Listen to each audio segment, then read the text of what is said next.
We want to recap for you the explosive story we reported earlier in the program, dominating headlines this week. 3 days ago, a video clip was posted on the blog of a conservative activist. It shows Shirley Sherrod, a USDA official, talking about her reluctance to help a white farmer some 24 years ago.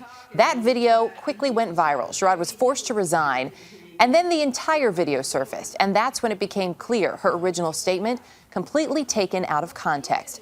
Agricultural Secretary Tim Vilsack has since apologized and offered her another job. We had an opportunity to discuss a unique opportunity here at USDA that might be of interest to her. Shirley Sherrod joins us live here in the studio this morning. Good to have you with us. Thank you. Good to be here. I'm sure it's been an exhausting few days for you. Yes, it has. There's so much talk about how quick everyone was to react to this. The administration, the NAACP. You said you weren't even given a chance to explain. You basically were told to pull over on the side of the road, resign on your BlackBerry. Yes. What does that tell you about the state of things in this country that everybody is so quick to say, you were wrong, you're out? Yes, it tells me that we've gotten to a point where we're not interested.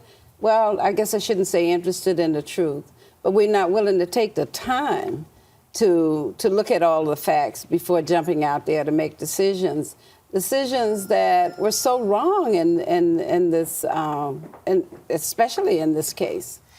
And when you look at your case specifically, you were taken, things that you said were taken, put on a website, edited, because someone had a bone to pick, not with you, right, but with someone else, with something greater. How does that make you feel as a person? You know, it does not feel good that someone was just willing to, as much as, and I can't even think of his name, Andrew Breitbart. Andrew, yeah.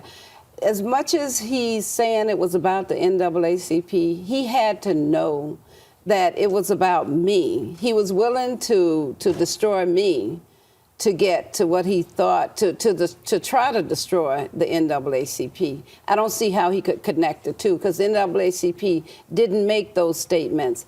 I made the statements. Mm-hmm. I told the story. I was using my life to really help people see how I changed. And in doing that, and I have, if you hear my story, I have every reason to think differently.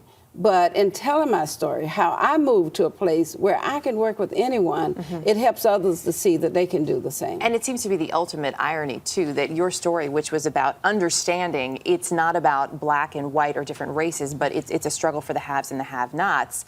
The ultimate irony that story was used, in fact, to hopefully portray the exact opposite. Right. That's why he had to know what he was doing. I'm certain he didn't think the other side of the story would come out, but he knew he was misrepresenting the facts. Has he apologized to you? No, he hasn't. Do you expect an apology? No, I don't. From what I don't know him, never heard of him, mm-hmm, before this happened, but from what I think he is, I don't think I would ever receive an apology. Would you consider legal action against him? Yes. And is that something you're actively talking about? Or? I haven't talked about it actively, but I would definitely consider it. You've also been offered a job, a new job, not your old position, back with the Agriculture Department. I know you still need a little time to look at the offer, but essentially be dealing with civil rights issues. Right. Is that something that you'd like to be involved in? That's something I've been involved in since 1965. So it's not something new to me. Maybe it's something new to the department, but it's definitely not something new to me. I would not like to be the one person that this country is looking at to solve all of the problems of discrimination within the Department of Agriculture. They have been going on for years in terms of black farmers and now Hispanic farmers, Native American farmers, women farmers. There are many, many, many layers of issues there. And I don't know that the department is ready to deal with them.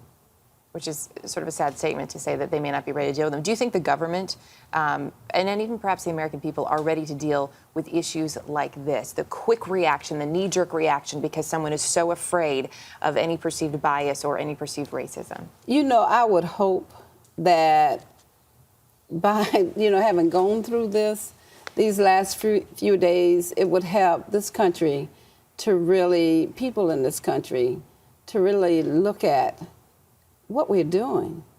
Let's step back and see if we can have a new start.